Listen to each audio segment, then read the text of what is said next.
office. My eyes crawl to a table.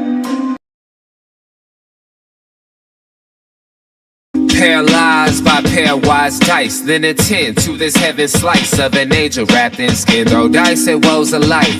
Love deprived, looking to revive. What's the meaning of life? One subjective paradise. Crystal chandeliers, motives reflected. Often mirrors appear clear, grinning from ear to ear. Craving and raving and grain, rekindle the flame. Closer she draws near. Stay there, remove your underwear, shove it somewhere over there. In paradise, we know our purpose. In paradise, we know what our worth is. In paradise, we manifest dreams. In paradise, truth is what you conceive. Boom. Yes, it is. The truth is what you can see. Hello, everybody, and welcome to this. Hang on a second. Welcome to this edition of the Unpopular Hour. Of course, I'm your host, Matt Clark. Happy Tuesday to everybody. Hope you guys are having a fantastic day. I know that I am. It was a lot of great stuff happening last night. The Yankees fell to the Dodgers in Game 3, so now the Dodgers have a commanding 3-0 lead. And like I said, when the Dodgers lost that first, when the Yankees pulled Gary Cole and they lost Game 1, the Dodgers have never looked back. And last night, the throw to when Stanton running, he looked like he was jogging. I'm like, is that fast as you can go? Why would you bring him home on a short short single to left field? Got out thrown out, great throw, but he got out thrown by easily. So I didn't really get that what was happening there. But that being said, that's baseball, and that's somebody else's forte. I mean, both of my teams are in there. Like I said, my heart is with the Yankees, and my head says the Dodgers. So they're both my teams. But if I had to do it all over again, well, I mean, I started, like I said before, I started being a Dodgers fan because they were the first team with to integrate the Major League Baseball with Jackie Robinson. So my dad was a huge fan of that. So I, in turn, became a Dodgers fan, and then I became a Yankees fan once my dad and I got old enough to really know who I wanted, so I wanted to go against him in everything. He was a Packers fan. I was everything but a Dallas Cowboy fan. I've never been really a Cowboys fan. But I still wanted the Cowboys to beat the Packers. And to this day, football is still the only sport that I do not have a team in. So that being said, I kind of want the the Dodgers to win, just because I like LA more than I do New York, I guess. But I'm still a Yankee fan, and I will be. So that being said, the NBA was fantastic last night. I watched that. The good thing about last night, you had a good football game between the Steelers and the Giants. It was a snooze fest early, but the second half it kind of picked up a little bit. Then, of course, you had the Dodgers and the Yankees on, and then you had NBA games on last night. So, I got to flip back and forth. And like I said, I need to add a TV there and a TV over there in this room. But even though Ace will be mad because he hates it, I need to get him a doggy bed in here because he's laying down right there. He hates it when I get on my computer, and he's been really needy lately for whatever reason. I don't know why he's being needy, but dogs, he goes to that where he's real needy, and then he don't want anything to do with me. So that's kind of how it is. He does what he wants, and I'm a solitary guy, so I don't mind being alone, and he clearly doesn't mind being alone. But I do enjoy rubbing on my big boy over there. So, but anyway, like I said, in the NBA, great game last night between the Suns and the Lakers last night. It was the things that I had, the issues that I had last night with the game was the fact that and even their coach came out and said, at the end, it was my fault. I was like, yeah, it's your fault. Why are you putting the ball in Austin Reeves' hands? Now he got fouled on the 3 and had a 4-point play. Then he goes back down and scores again. Then he comes down and shoots again. I'm like, you have LeBron, who had 7 points in the game until he hit a 3 late. He had 7 points. 7 points. I just don't. I don't understand this, but once again, the Lakers are sitting pretty good right now in what they were doing. But it was a great game, and KD was just KD. He's just an absolute monster, and when he starts doing what KD does, there's no answer for him. There's really not. There's not an answer for him. He's just an absolute beast. So that being said, the Pacers and the Magic took care of business 119, 115. And like I said, when you look at the Thunder schedule, part of what I was saying was the Magic scare me. Pacers scare me. Both of them scare me. Great game between the two. The Magic took care of business in Orlando at home. Wizards and the Hawks last night. The Hawks on a back-to-back night lost by 2 to the Wizards at home, which it's hard. I mean they gave everything they had against us on Sunday night. There's no question. They had us beat for 3 quarters. They were in the game the whole time, and then finally, with Kaysen doing what he did at the end of the third quarter to Trey, and then of course what Caruso did in the fourth quarter. Uh, our defense is just suffering. The Thunder defense is just ridiculous. It really, really is. Averaging 95, only giving up 95 points a game. Now, granted, it is only 3 games.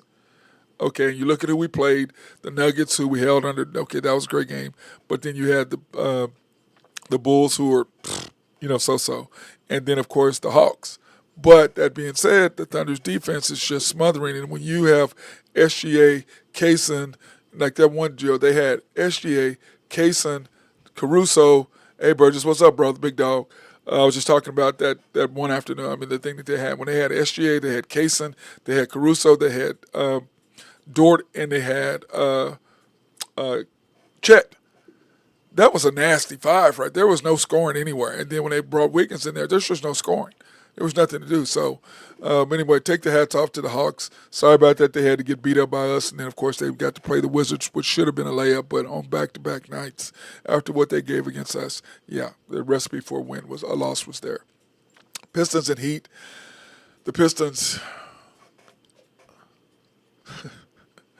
they are like the Mets and the Clippers and the Jets. That's what they are. That's what the Pistons are lately. It's just pathetic. They need to get themselves together, kind of like what the Lions did. They're drafting first or second almost every year. You got draft picks out the wazoo. You got one of the best players in the league in Cade Cunningham, and you just can't get it done. Don't understand it. Nuggets and Raptors. The Raptors and Nuggets. Raptors took care of business, 128-127. Nuggets are still struggling early. I think that losing KCP really hurt them. Yeah, they got Russell Westbrook, and so whoop-de-doo. That's Oklahoma City deal. Y'all love Russell Westbrook. I'm not a fan of his.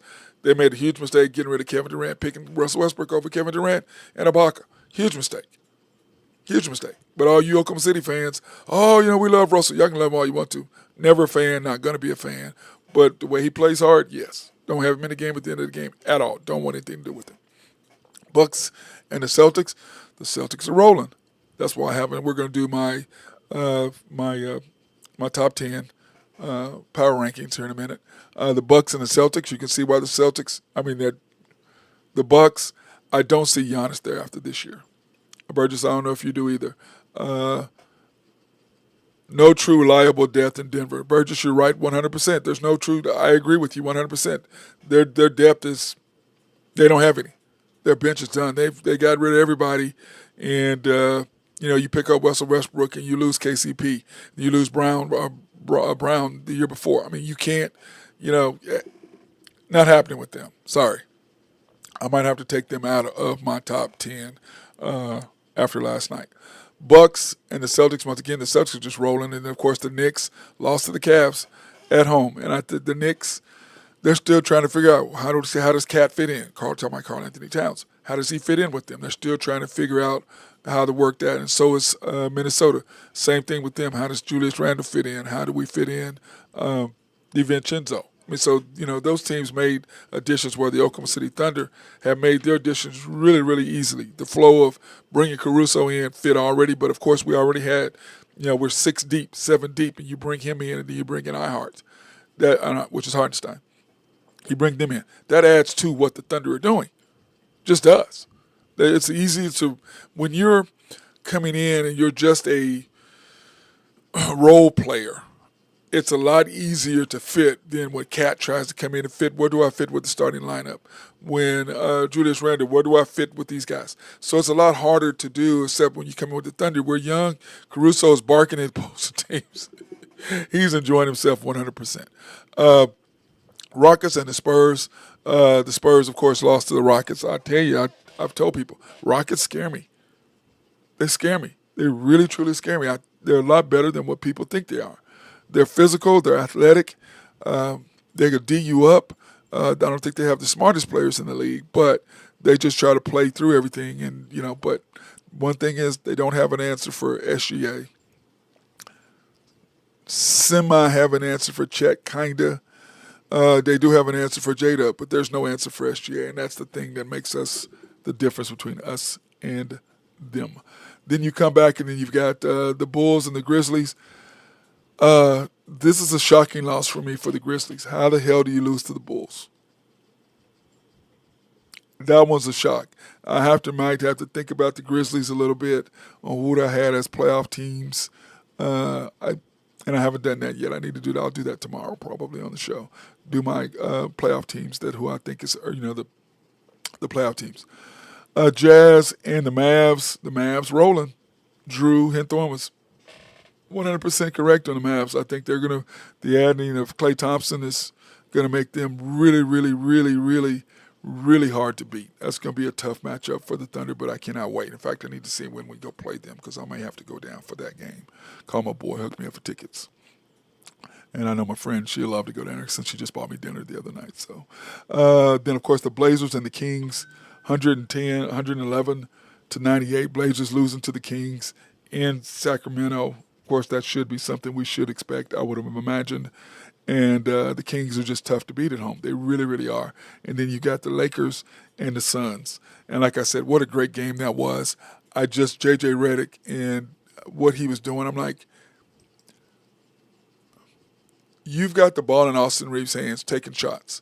You've got Anthony Davis and LeBron was just, I don't know if he wasn't engaged or he was just whatever, or he was taking the game off without taking the game off. He was taking the game off. He finally scored a three just so he could keep his streak of multiple, double-digit scoring games intact. So he did do that, scoring 10 or whatever, but he was a non-factor. But Kevin Durant, why Oklahoma City picked Russell Westbrook over Kevin Durant,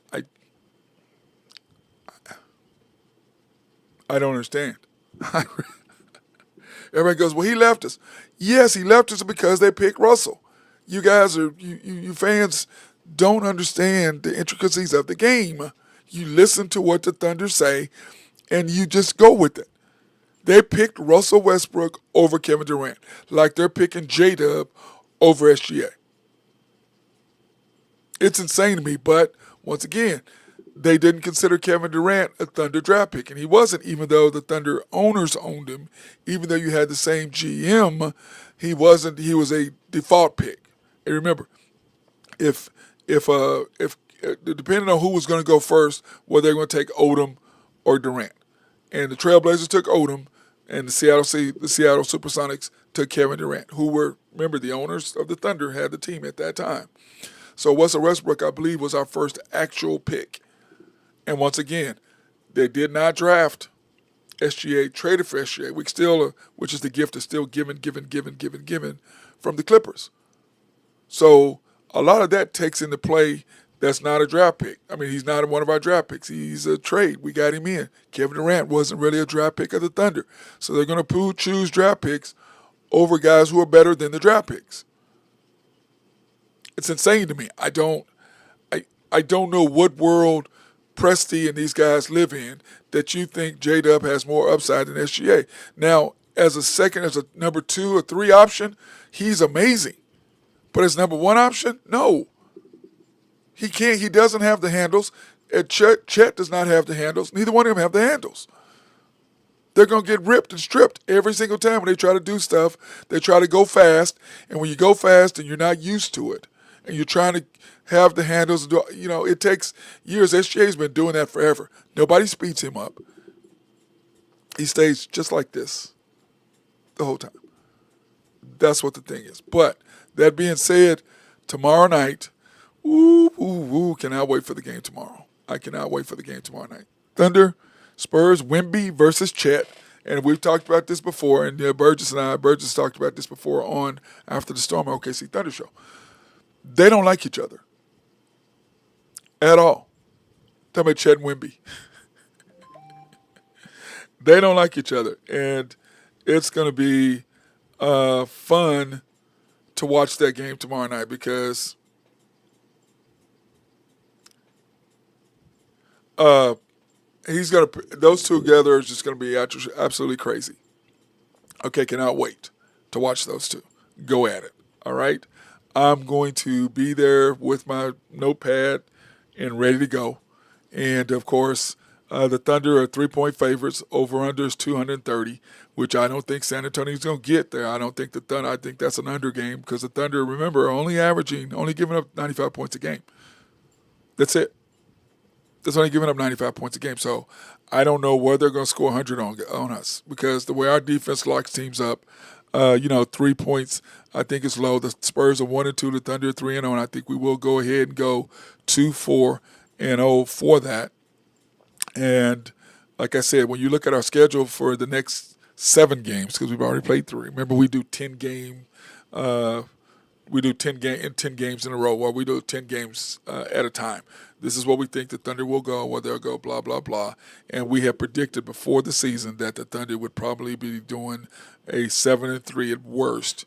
And if we had iHeart, it would probably be 8-2 and 6-4 at the absolute worst. But 8-2, 9-1, and with the worst 7-3 when we had iHeart. Talking about iHeart side. So we have the Spurs tomorrow night.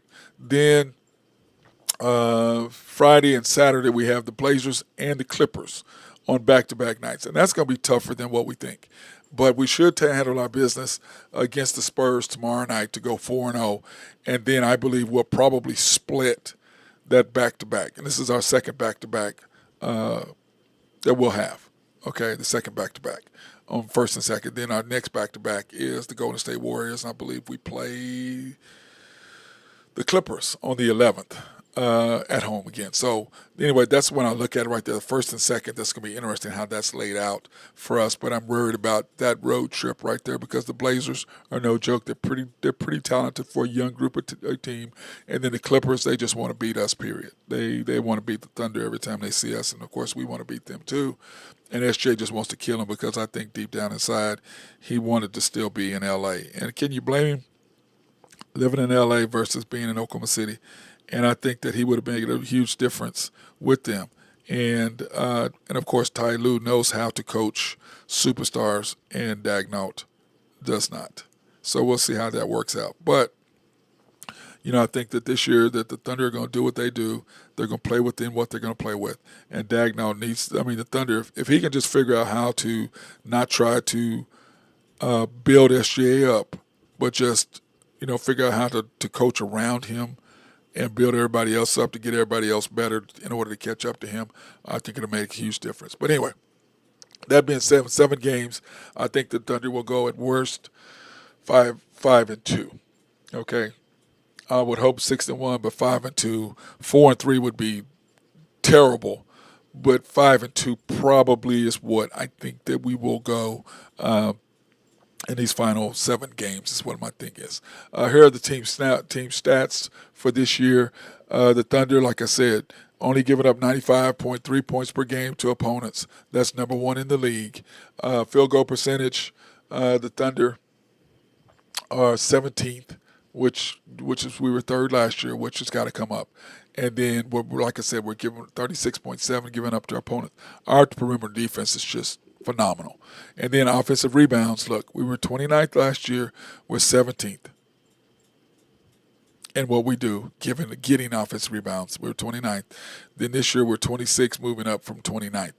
And I think that will improve once we get Hartenstein in, iHeart back. I think that will help improve the Thunder as far as our offensive rebounds, what we gave up, because we gave up 17 rebounds to the Hawks, offensive rebounds, and that's just way too many. But, without him, they just kept getting rebound after rebound after rebound, and it was very frustrating to watch that. Then when you look at the Thunder shooting percentage, this is shooting and scoring. SGA 28 points a game, 44% from the field, which is bad for him because he's a 50 guy. He's a 50% field goal shooter, so he's terrible. But of course, that has a lot to do with the fact that he's shooting so many threes. He's averaging 7.7 threes per game, which of course is more than he's ever shot. So that's part of it. But he's needing to get better, and once he improves on that, he's going to be unstoppable when he starts knocking down threes. But I see that he's back up to 89, 90% from the free throw line, which is what we need him to be. And he dropped off considerably last year. Chet, second lead scorer, 23.7. I think this trend with SGA first, him second, will continue. 56% from the field, 3-point percentage. He finally made some threes. He was 0 for 11, I believe, up until the game against the Hawks. But he's too good of a shooter. He works his ass off, so we knew that was going to come up. But 20% and then 66% from the free throw line, Chet. Got to get you better because you're going to get fouled. But he doesn't really go to the hole that much, and he dunks on people. So it's kind of hard for him to really pick up fouls and go to the line. J-Dub, 18.7 points a game, which is about where he should be. I like him right there. 41% from the field, 20% from three. Once again, he's trying to do too much and not just going ahead and catching and shoot. When he catches and shoot, he's very phenomenal. But when he's trying to take you off the dribble and step backs and all that other stuff, and he's trying to, but if you're going to do it, you got to do all that stuff now. If you're going to do it, if you're going to work on things, you work on them in the beginning of the season. So by the end of the season, you've had enough reps that you're able to make these moves happen because you've done them enough. You've shot them enough. You know kind of how to do things and how it needs to feel when you release the basketball. So I'm not unhappy with what he and SGA and Chet are all doing right now from three. Wiggins, the biggest surprise. Once again, myself, Burgess loves Wiggins. Nathan loves Wiggins. We've always loved Wiggins. We thought he should play more. He started the other night. And I think, even though we're undefeated him as a starter, it was a little weird, and I think we're still missing that fifth guy as a starter. I don't like Isaiah Joe starting. I'm not a fan of Kaysen either. Wiggins were undefeated, but watching him the other day, we're missing that fifth guy. Okay, that's what we're missing. SGA, J-Dub, Chet, Dort. We're missing a fifth guy. Josh was perfect in that role, and we don't have a Josh that fits that role currently. I don't know if Caruso is the answer, but, I don't mind us keep starting different guys that'll figure out which one is going to get us off to a better start. Burgess, I know we're undefeated with Wiggins, but I'm just saying with the flow of the game the other night, he's used to coming off the bench playing with SGA, even though the coach is trying to different lineups. Like he's playing SGA, starting SGA and playing J-Dub the first and third quarter, which is what SGA's role was. Don't fix what ain't broke. SGA plays the whole first and third quarter. Continue that role. Don't change up. That's why Boston is what they didn't change up anything. They continued the rotations. All they did was add a couple pieces, and I think the Thunder need to do the exact same thing. But I wanted Wiggins to start, but after watching, I need to see it maybe one or two more times to really kind of I know Isaiah Joe is not the answer. It's him starting. But I like to see Wiggins and Kaysen go back and forth until we figure that out. But you play SGA the whole first quarter. You play SGA the whole third quarter. Don't change anything that's made us successful. Leave that alone. Now, trying to figure out who the fifth starter is, 100%. Let's play those a couple of games until we can figure out how we flow better together. Dort, 9.7 points a game, 47% from the field, 45 from three. Once again, he's wide open when he shoots them, so I don't mind if he can continue that. Like I said, 7 times a game, 8 max is the most I want him shooting the basketball. Isaiah Joe, 6 points a game, 33%. That's not good. But what they're doing is, like I've said many times, they're running Isaiah Joe off of his spot. So by him running off of his spot, he's not a shooter. They're making him be a scorer. And I don't know if you all understand the difference between a shooter and a scorer. A shooter is a person who just catches the ball and shoots, which is what Dort has been doing. A scorer is what SGA is, and what J-Dub is, and what Chet kind of is. Okay? Those are guys who can take you off the bounce or the dribble. For those of y'all who don't know the basketball lingo, they can take you off the bounce, get you to the basket, or they can shoot threes and pull up jump shots. So that's the difference between a scorer and a shooter. And Isaiah Joe was a shooter, and now teams are running him off his spot to turn him into a scorer. So he's been struggling ever since the middle of last year. So we've got to figure that out with him. Kaysen, 6 points a game, 33% from the field, 11% from three. Not good, Kaysen. We got to get you better than that. Of course, Jang, 5.7 points a game. I don't know why he's playing at all. Actually, I do know why he's playing because iHeart is not there. And when he gets back, that'll be cut off.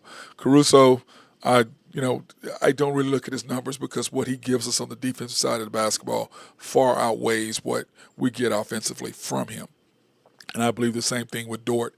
I want you shooting less. I want you to focus more on defense. And he has been this year. And I think it's because he sees Caruso there as a threat to him. So he's been focused more on defense, which I like. And then A.J. Mitchell, you're playing him because you can. I mean, we develop one player a year. One player a year, it seems like. Now, last year, 2 years ago, we developed J-Dub. Last year it was Kaysen. Because Chet was already doing what Chet was doing. He was developing, but, Chet was already there. So we developed J-Dub the year before. And then last year we developed Kaysen. And this year it seems like it's going to be A.J. Mitchell and see what he can do with the Thunder. So that being said, let's go ahead and take a quick break. We want to thank our sponsors for getting us all started out here. SRB, if you have needs for engineering, surveying, or planning, hit my guy, Mark. In fact, I need to change that background. That's the wrong background. I don't know why that. I need to do that. I don't like that. Every other background has changed. Sorry, I just noticed that. Anyway, if your needs for engineering, surveying, or planning, hit our guys up at SRB. They love to be behind the scenes. If you have a complex that you're building, they can take care of that. Or if you have a water treatment plant in your neighborhood, in your city, or in your county, hey, they'll come in, and who the hell doesn't like clean water? Raise your hand if you don't like clean water. No hands raised. So hit our guys up over there at SRB. Collaborative Logic, if you have needs for computers or software to help your office run smoother, they can do that. The thing that I like about them most, which they do for me all the time, when something's wrong with my computer software-wise, they can remote in and fix whatever. So I love the fact that they do that for me. Appreciate those guys over at Collaborative Logic. They do fantastic. So hit Russell and those guys up. Also, if you have needs for website design, they did our website at MC Sports Network. So hit those guys up. They can take care of you. Oak Grove Trucking, if you have needs for computers. Oh, by the way, on our website, www.mcsportsnetwork.com, we do have T-shirts, and I need to get that done. That's going to be I'm writing a note down right now. I need to do that tonight. I need to come in and I need to fix that where I get all of our stuff done. But then I need to pull that up so you guys can buy your T-shirts and things like that. Oak Grove Trucking and our guy, Jose Fierro. If you have needs for dirt, rock, or sand to be moved, hit my boy up. He'd love to take care of you. He has to do with his dump truck. He'll take care of you. And then, of course, YNB, family owned and operated since 1912. They are the bank that makes things happen. They're an equal housing lender, a member of the FDIC, proud sponsor for us to go out and support women, minority, and black-owned businesses in the OKC area. You can pre-qualify online at www.ynbok.com. That's www.ynbok.com. Or you can go into their 5 locations, the main bank at 401M, which we will be there Thursday to do our monthly show. 401M in 66 steps from historic downtown Yukon, Oklahoma. YB East, which is off the Parkway and 66 or 39th Expressway. YB Mustang, 218 North Mustang Road. YB Parkway, which is off Garth Brooks and I-40, just south of I-40. Can't miss it. And, of course, YB Peoples on 23rd in Bethany, located between Rockwell and MacArthur. And then, of course, my guy, Jonathan Beakey Tripment, Elm Grove Clothing. Hit my guy up. If you have a custom suit, in fact, I had one, my gray and I got a new one coming, but my gray and white pinstripe was phenomenal. Brother, you hit it out of the park on that. I appreciate you. Elm Grove Clothing. You can why spend $2,000, $3,000, $4,000, $5,000 for a suit when you can spend $600, $800, $1,000, $800 to $1,000 for a suit. Hit my guy up.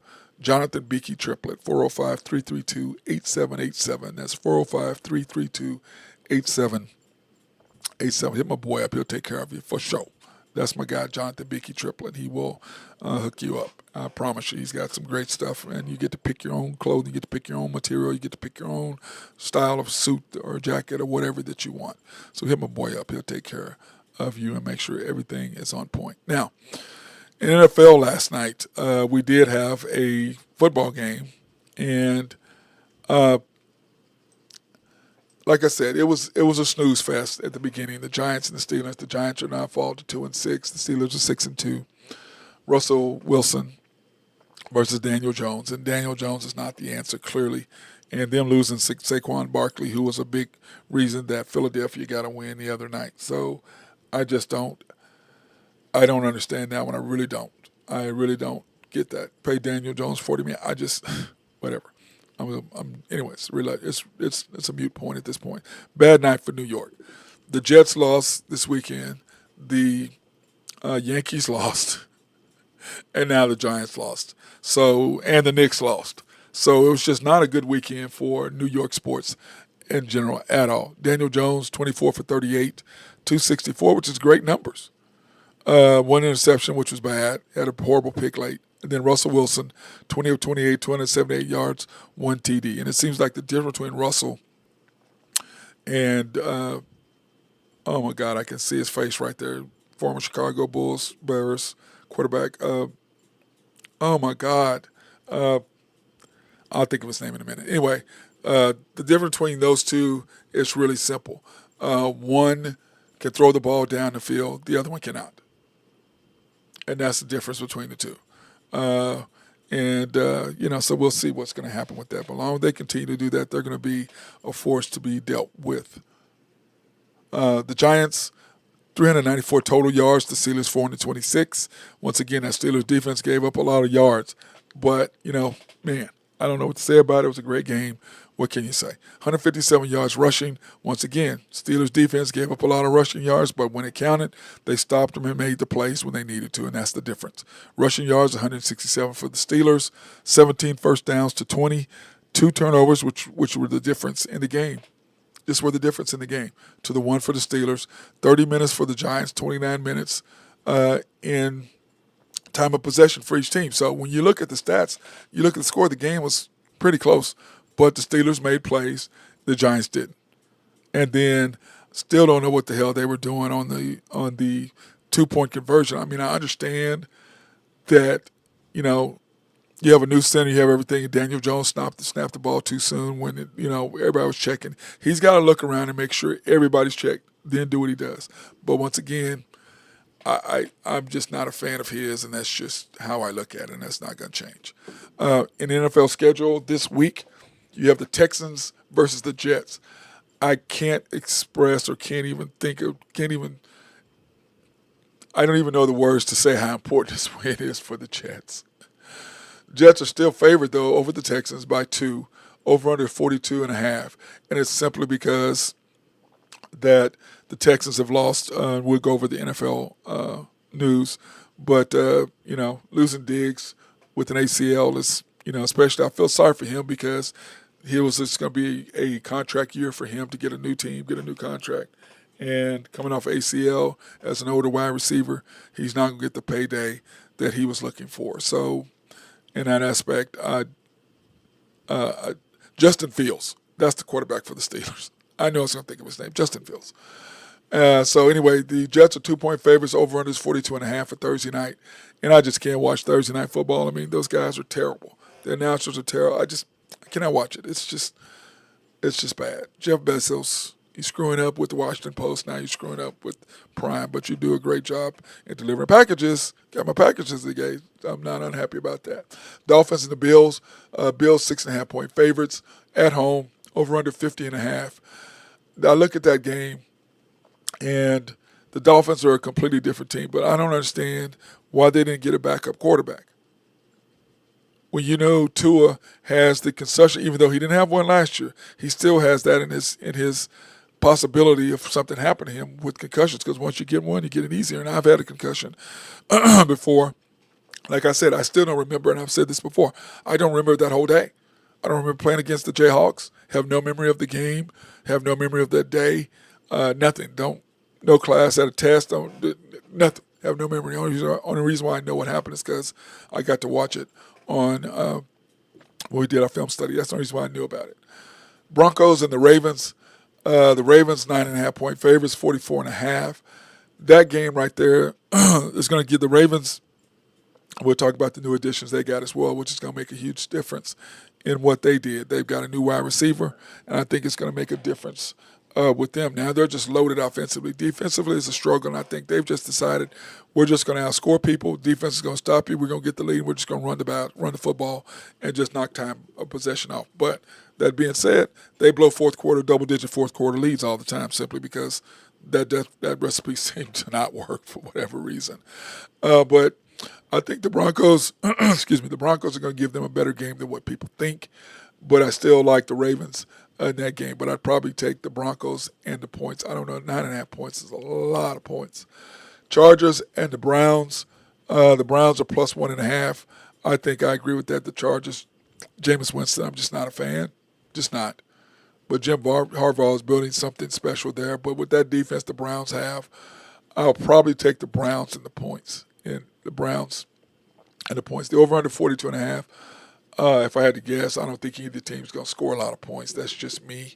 So I'd probably take the under, but I would definitely take the Browns and the points in that game. Saints and the Panthers. Man.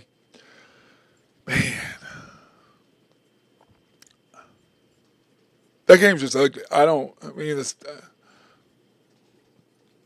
if the Saints can't beat the Panthers, I don't know what I don't know what to say. I really don't. Raiders and the Bengals minus 7.5 for the excuse me, for the Bengals. Over under 46.5. The Bengals should handle themselves over the Raiders, but you don't know which Raider team is going to show up. The one that gave Kansas City all they wanted, even though the game wasn't close, but it was close score-wise, but it still didn't seem like it was really that close. The Bengals should handle 7.5. I'll stay away from that game, though. I wouldn't bet it either way. Just me. Over under 46.5. I would just stay away from it if that's just me. Commanders and the Giants. Man.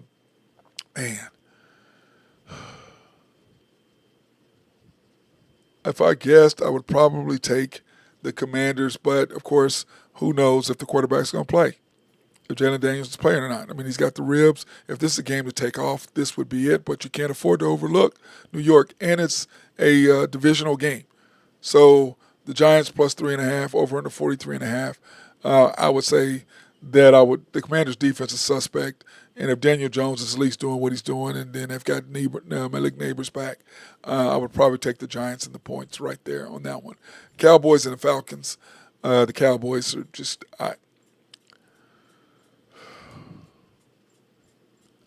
they're frustrating.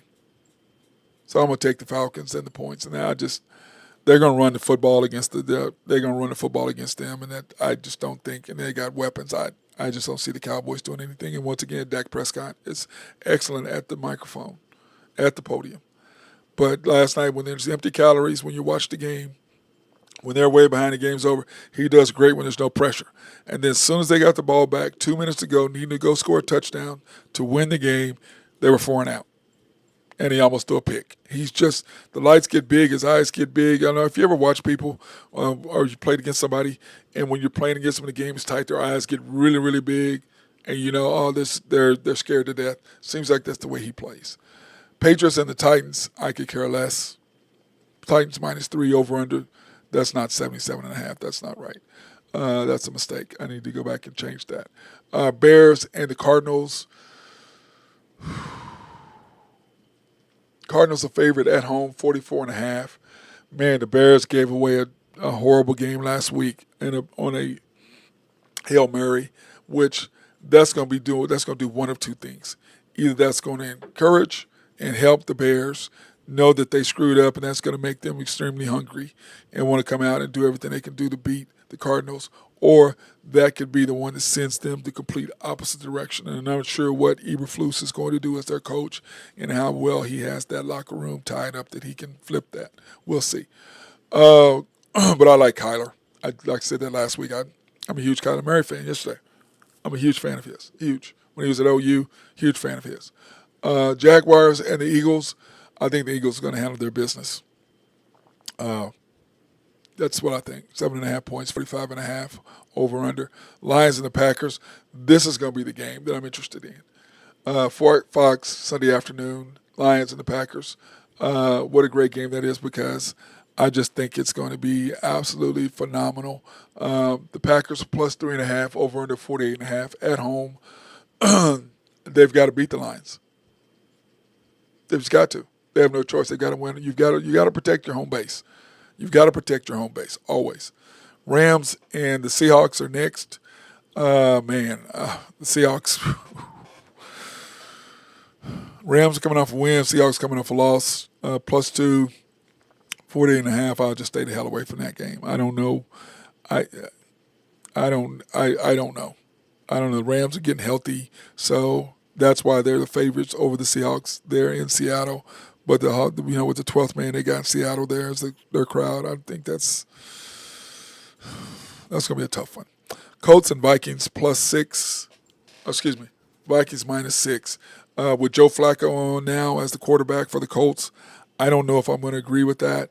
The Vikings coming off a loss, and the Colts making a change. Flacco, he's kind of hard to. He's a great. I mean, he's been fantastic coming in as a backup quarterback. As a starter, not so much, but as a backup quarterback, he seems to do really, really well. A lot of 6 points is a lot of points for the Vikings, even though they're saying that the Colts. Now, if their old quarterback was Richardson was the quarterback, then yeah. But I don't know if the Vikings, the Colts. I mean, they've got a running game, they've got an offensive line, they've got defensive back. I mean, they've got weapons all over the place. Flacco will be throwing it to them. I don't know. I don't like that. I don't like that odds. I think that's a lot. I almost would take the Colts and the points on that one. And then the Buccaneers and the Chiefs, Mayfield versus Patrick. Of course, Patrick had won that the first time when they were at Texas Tech, both there together. And, of course, Mayfield then transferred to the Sooners and won the Heisman by coming to the University of Oklahoma. Chiefs 8.5-point favorites, over under 44.5. That's the Monday night game. And I just think that the Chiefs, they're just, what they do is they don't have big home run weapons now that, Hollywood Brown went out, and now they've got a possession receiver who I thought they should have got before, but he was too expensive last year, but he ended up coming there, talking about Hopkins. Now that he's with the Chiefs, they got a possession receiver. Then Juju's will be back next week or the week after. So they have two possession receivers, and they've been playing zone against Mahomes. Now you've got three people who know how to sit in a zone. You got Hopkins, you've got Travis, and you'll have Juju, which will allow Xavier Worthy, because he's not a possession receiver. He drops too many passes. And it's just that's been his deal. But to get him long and get him one here and there, yes. And then they'll get Rasheed White next year, but I don't know if he's going to come back at the end of this year. I don't know when they would get him or what he's going to look like, missing so many games. So I'm not sure exactly how that's going to go. My power rankings are here. Chiefs, number 1, Lions 2, Bills 3, Ravens 4, Packers 5, Commanders 6, Seattle 7, the Niners 8, Texans 9, and Steelers 10.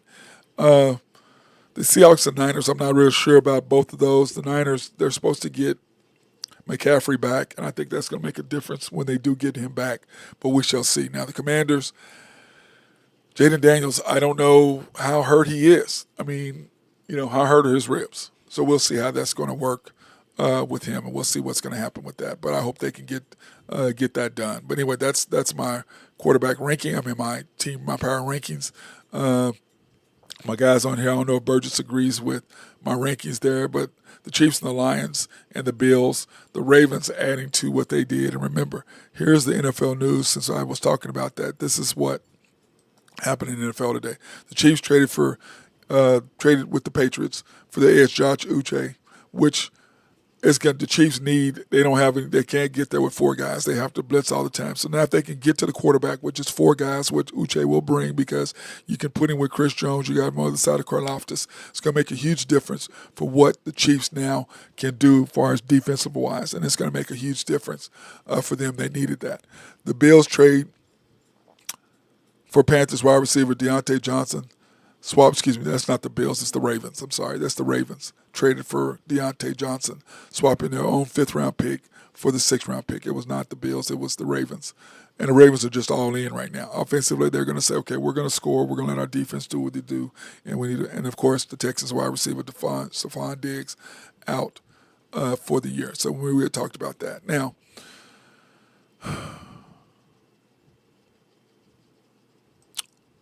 I almost didn't do this today. Big 12 standings. Oklahoma State, losers of 5 in a row.